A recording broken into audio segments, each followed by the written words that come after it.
Hidup kita ini bagaikan gerbong kereta api yang ditarik oleh sebuah lokomotif menuju ke suatu tujuan melalui sebuah rel yang sudah ditetapkan. Jadikan Tuhan Yesus sebagai pembawa kehidupan Anda menuju kepada tujuan Allah dalam hidup Anda melalui rel firman Tuhan. Dia adalah gembala yang baik yang menuntun Anda pada tujuan ilahi. Percayakanlah diri Anda dalam mengikut Yesus sepenuhnya. Shalom kekasih Tuhan, bahagia sekali bisa menghadirkan Mana Surga di hadapan Anda langsung dari kota Madiun. Dan ini kota yang menurut saya sangat estetik banget ya, dengan tradisional Jawanya yang menurut saya memiliki kesan yang menarik sendiri. Dan ini prosesnya nggak sama ya, saya lahir di kota Ngawi yang nggak jauh dari sini, kurang lebih 30 km. Dan saya melihat kota Madiun ini dibandingkan dulu, progresnya beda banget ya. Dulu tuh kayaknya nggak tertata dengan baik beberapa tahun silam ya, 40 tahun lalu. Sekarang rapi, indah, dan seperti kota idaman gitu loh. Dan menarik sekali, itu bicara tentang proses. Sebuah keindahan tidak akan pernah muncul dengan sendirinya tanpa melalui sebuah proses ya. Baik itu proses yang diciptakan oleh Tuhan maupun proses yang diolah oleh manusia. Tapi sekali lagi proses itu nikmat buat kita. Demikian juga dengan hidup saudara dan saya. Nggak peduli masa lalu Anda seperti apa, nggak peduli seburuk apapun background Anda di masa lalu, jangan dihakimi. Jangan merasa bersalah karena Tuhan belum selesai dengan Anda. Anda harus belajar mengerti bagaimana ada sebuah pribadi sepasang tangan yang tak terlihat yang dapat mengubah kehidupan Anda dari yang buruk, terpuruk menjadi sebuah kehidupan yang indah di pandangan Tuhan. Tapi tentunya keindahan sekali lagi tidak pernah terjadi dengan sendirinya. Ada sebuah proses yang harus Anda jalani dalam kehidupan setiap kita. Ayub berkata begini, Pemazmur berkata begini guys ya, sebab Engkau telah menguji kami, ya Allah, telah memurnikan kami seperti orang memurnikan perak. Jadi perak itu untuk dibersihkan dari campuran logam-logam tembaga yang lain, dia harus dimurnikan dengan api, dipanaskan, diproses, ditempa, sampai menghasilkan perak murni yang dapat digunakan untuk perhiasan. Demikian juga dengan emas. Kehidupan saudara juga demikian. Semua masa lalu, luka batin, kepahitan, kebencian, filosofi dunia, ajaran-ajaran dunia yang bertentangan dengan firman Tuhan, itu harus ditempa, harus dimurnikan dalam kehidupan setiap kita untuk mendapatkan sebuah nilai hidup yang murni di hadapan Tuhan. Sehingga Anda mendapatkan sebuah keindahan di mata Tuhan. Kalau Anda punya kehidupan yang indah di mata Tuhan, itu bikin Tuhan bangga loh sebagai pencipta Anda. Dan dia akan membanggakan Anda, menjadikan Anda sebagai sebuah perabot yang bagikan perabot yang menurut saya itu indah banget ya. Dipromosikan untuk perkakas-perkakas yang mulia. Seperti tertera pada ayat berikut ini ya. Dan Anda bisa melihat bagaimana kehidupan Anda kalau jadikan hal-hal yang indah, itu akan menjadi sebuah kehidupan yang membanggakan hati Tuhan. Itu sebabnya Bapak Ibu jangan menolak proses. Tidak menjamin Anda ikut Tuhan tidak ada proses. Justru makin kita ikut Tuhan, makin prosesnya makin kencang. Supaya apa? Anda menjadi pribadi yang seperti yang diharapkan.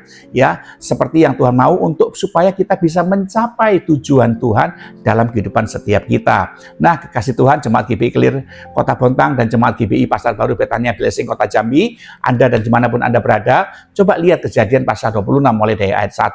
Di sana dikisahkan bagaimana Ishak bersama dengan keluarganya mengalami kelaparan. Dan Alkitab bilang di ayat 1 itu bahwa ini bukan kelaparan yang pertama kali baru terjadi. Sudah sering terjadi kelaparan. Demikian juga dengan kehidupan kita. Proses itu seringkali terjadi. Kalau ada masalahnya soal kesehatan, masalah proses soal keuangan, benturan dengan sesama, sikap hati, itu aja prosesnya. Tapi kenapa prosesnya sama, sikap hati kita selalu berbeda dalam responinya. Ini loh yang aneh. Itu makanya Bapak Ibu harus belajar seperti Ishak. Ishak ini diproses, sikap hatinya selalu sama. Bagaimana dia belajar memautkan dirinya dengan Tuhan. Dan itu bagian yang dimana dia berjalan dalam perjanjian Tuhan. Kemurnian hati yang bisa Tuhan dapatkan dalam diri kita, itu hanya bisa terbentuk waktu saudara diproses. Dan di dalam proses kita bisa kuat waktu kita berpegang kepada Dia. Sehingga engkau nggak nyalahkan Tuhan. Kenapa saya udah rajin ke gereja? Kenapa saya udah rajin ngasih persepuluhan? Kenapa saya udah nyumbang sana, nyumbang sini? Kok saya kena masalah? Anda nggak berkata begitu. Kenapa demikian? Karena Tuhan nggak mau disamakan dengan jin. Kalau sesajennya kurang, berkatnya juga kurang. Ya, Tuhan nggak mau seperti itu. Dia murni memberkati saudara karena memang dia mengasihi saudara. Tapi dia murni memproses saudara karena dia juga mengasihi saudara supaya Anda jadi seperti yang dia mau. Kita ikut Tuhan bukan karena berkat. Kita ikut Tuhan Yesus bukan karena mujizat. Kita ikut Tuhan Yesus karena memang kita mengasihi Dia, mencintai Dia. Kalau kita mengasihi Dia, mencintai Dia, dibentuk kayak apa, benturan sana, benturan sini, diproses kayak apa, sikap hati kita akan selalu baik. Kenapa? Karena kita percaya, bagi orang yang mengasihi Tuhan, segala sesuatu terjadi tanpa kebetulan. Semua atas izin Tuhan. Jadi kalau hari ini kau mengalami finansial punya masalah, itu seizin Tuhan. Kau mengalami gesekan dengan si A, si B, si C, itu seizin Tuhan. Kalau kau mengalami benturan kesehatan, itu seizin Tuhan. Belajar, nikmati prosesnya, alami mujizatnya. Tuhan senang sekali bagi saudara yang diproses, tapi hatinya tetap tertuju kepada Tuhan, sehingga bagian itu membuat Anda menjadi pribadi yang seperti Tuhan mau. Jadi nggak ada ceritanya orang yang cinta Tuhan tidak diproses Tuhan. Makin kau cinta Tuhan, makin diproses Tuhan. Supaya apa? Engkau timbul seperti perak murni atau emas murni. Seperti Ayub diproses Tuhan. Tokoh-tokoh Alkitab yang lain diproses Tuhan. Tapi karena sikap hatinya baik, tertuju kepada Tuhan, lihat, dia memiliki satu hal yang luar biasa. Dan saya mau bilang sama saudara begini, pasal 26 ayat 8 dari kitab Kejadian. Ishak bercumbu-cumbuan dengan istrinya Ribka, diintip oleh Raja Abimelek. Ini artinya apa, saudara? Artinya gini, jangan gantungkan tingkat kebahagiaan Anda dari level ekonomi saudara, dari level krisis saudara. Ada orang yang berkatnya banyak, dia bisa bahagia. Tapi ada orang yang lagi krisis, sukanya marah-marah, jadi baperan, sensitifan. Jangan saudara, belajar jadi pribadi yang cinta Tuhan, itu stabil, bukan labil.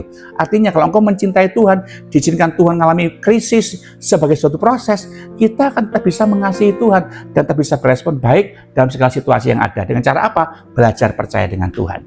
Toh semua terjadi atas izin Tuhan kok. Sama kayak Ishak, dia anak perjanjian, dia mengalami masa kelaparan bersama dengan bangsa yang lain, di Israel kala itu, tapi dia tetap bisa berpaut pada firman Tuhan. Dia tetap tinggal di Gerar, dia tetap percaya pemeliharaan Tuhan. Dan hasilnya nih, repot saudara kalau Anda bergaul sama orang yang disertai Tuhan.